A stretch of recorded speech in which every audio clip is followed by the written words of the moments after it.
riba itu justru memberikan denda kepada orang yang membutuhkan. Padahal akad jual beli atau akad daripada hutang piutang itu adalah membantu orang lain. Jangan sampai ala-ala mau bayar nanti tapi ternyata itu malah membahayakan dirinya sendiri. Kamu bilang gini, tapi sebelum pinjam pijitin aku dulu. Maka pijitinnya itu udah riba. Riba.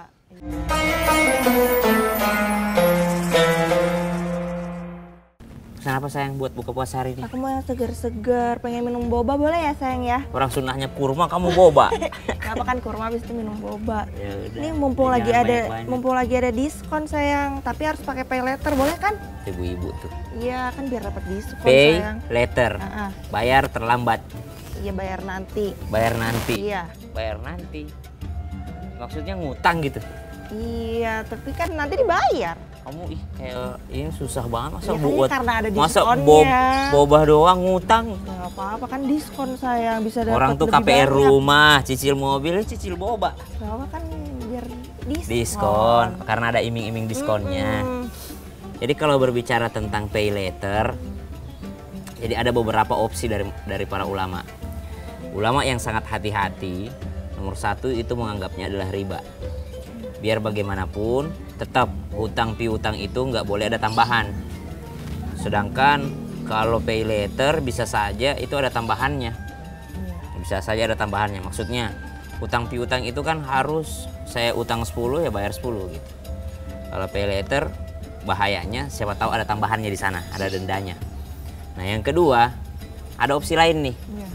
Akadnya adalah akad sayembara namanya. Apa tuh sayembara? Sayembara, pay letternya itu adalah misal kamu beli boba sama aku. Iya.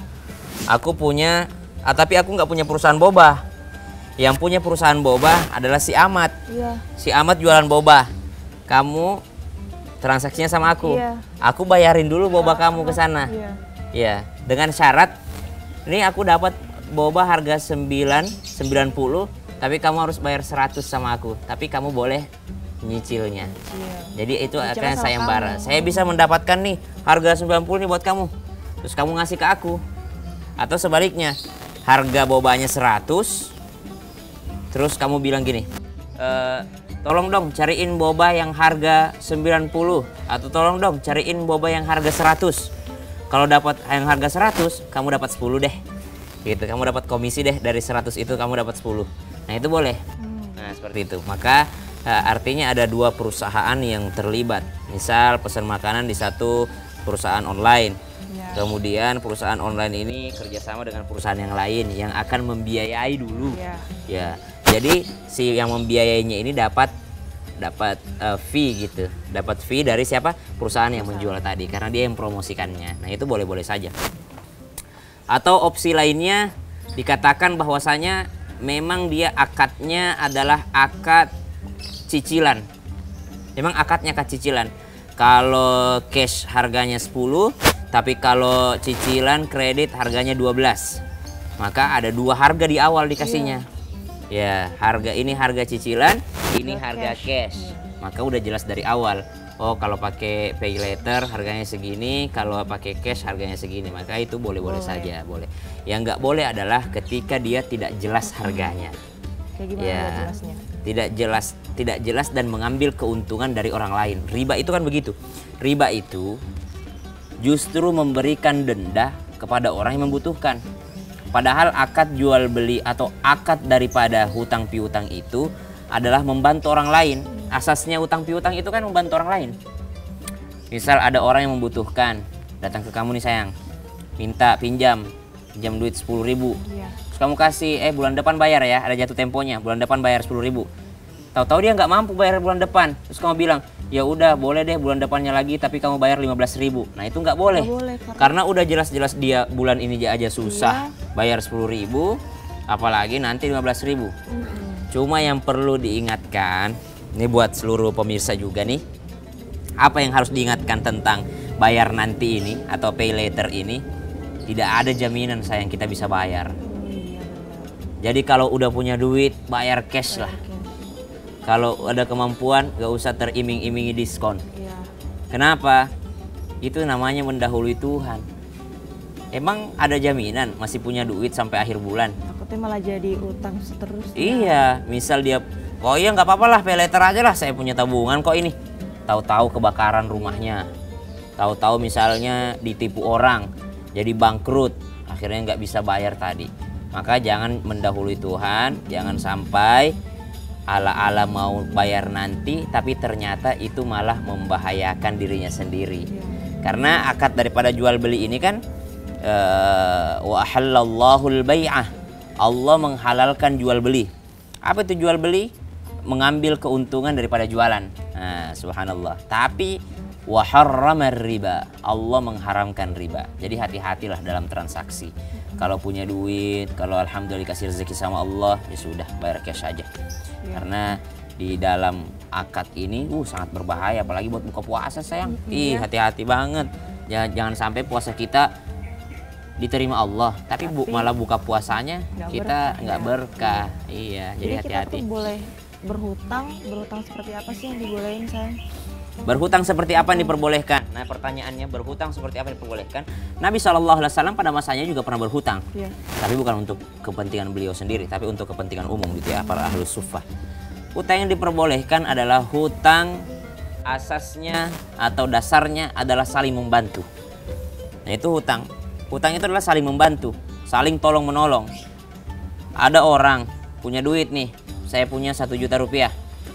Ada orang yang datang, ya, atau ada orang saya lihat tetangga saya miskin. Tapi ada yang datang ke rumah minta tolong, mau pinjam 500 atau 1 juta. Yang mana yang lebih utama saya kasih? Orang miskin ini atau orang yang mau pinjam ini? Lebih utama saya berikan kepada orang yang mau utang. Kenapa? Karena yang miskin ini belum tentu butuh. Ya, walaupun mungkin kehidupannya miskin, mungkin dia cukup dengan segitu. Tapi yang datang minta utang ini bisa saja dia yang sangat butuh. Karena sampai minta-minta gitu. Kucing kamu saya lewat-lewat. Ya, jadi subhanallah, utang piutang itu adalah asasnya saling tolong menolong, bukan saling zalim menzalimi. Karena yang namanya riba itu sedikit pun itu adalah sudah termasuk riba dalam praktek riba. Walaupun mungkin saya jamin saya bebas dari riba, tapi riba ini sangat berbahaya. Aku pinjam duit kamu 1 juta, terus kamu bilang gini, tapi sebelum pinjam pijitin aku dulu. Maka pijitinnya itu udah riba. Misal pinjam duit nih, pinjam duit 1 juta, boleh deh, tapi kamu cuci mobil dulu. Wah, itu cuci mobilnya adalah riba, tambahan daripada hutang piutang tadi. Nah, maka kalau dikatakan hutang piutang yang seperti apa yang diperbolehkan? 1, karena niat saling tolong menolong. 2, tidak mengandung kezaliman di dalamnya. 3, tidak mengandung riba di dalamnya. Riba itu apa? Segala jenis tambahan dalam hutang piutang. Orang kan dulu begitu. Riba itu yang dikatakan dia orang susah, udah susah ditindas lagi. Udah, saya tahu nih orang susah nih. Ya udah saya tawarin deh. Mau utang nggak? Nih 1 juta, saya balikan 1.200.000 ya.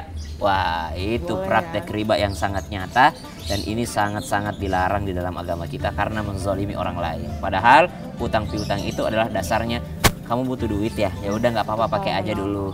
Cuman dalam hutang piutang apa aja syaratnya yang ada? 1, ya ayyuhalladzina amanu idza tadayantum bidainin ila ajalin musamman faktubuh. Maka harus dicatat sayang. Nggak apa-apa aja, udah bawa aja lah saudara ini, nanti kapan-kapan aja bayar. Oh, nggak boleh kayak gitu. Harus benar-benar dicatat. Bukan masalah jumlahnya berapa besar kecilnya, tapi setan ini membisikkan ke hati kita, wah dia itu saudara tapi suka ingkar janji, nggak bayar-bayar hutang. Padahal mah yang salah kita duluan, kenapa nggak nyatet? Sama-sama nggak nyatet. Padahal harus faktubuh. Nih, coba bayangin, ayat ini turun di masa Nabi. Nabi bisa baca tulis nggak? Nggak bisa. Dan bukan hanya Nabi yang nggak bisa baca tulis, mayoritas masyarakat di sana itu nggak bisa baca tulis. Tapi saking pentingnya Allah bilang tulis. Mau nggak mau Anda harus tulis. Mau Anda bisa nulis, nggak bisa nulis, bisa baca, nggak bisa baca. Yang jelas kalau urusan hutang piutang harus ada penulisnya, harus ada notarisnya. Minimal kalau sekarang mungkin ada screenshot bukti transfer gitu ya. Jadi harus ada catatannya. Yang kedua, menyiapkan 2 saksi. Jadi bukan hanya dia berdua yang tahu. Minimal ada saksinya gitu. Jadi kasih tahu orang lain bahwa dia berhutang. Apalagi misalnya kita sebagai orang tua, kasih tahu anak-anak kita. Kenapa? Tahu-tahu kita meninggal dunia, anak-anak kita nggak tahu apa-apa. Mereka sibuk berebut harta warisan padahal orang tuanya punya hutang.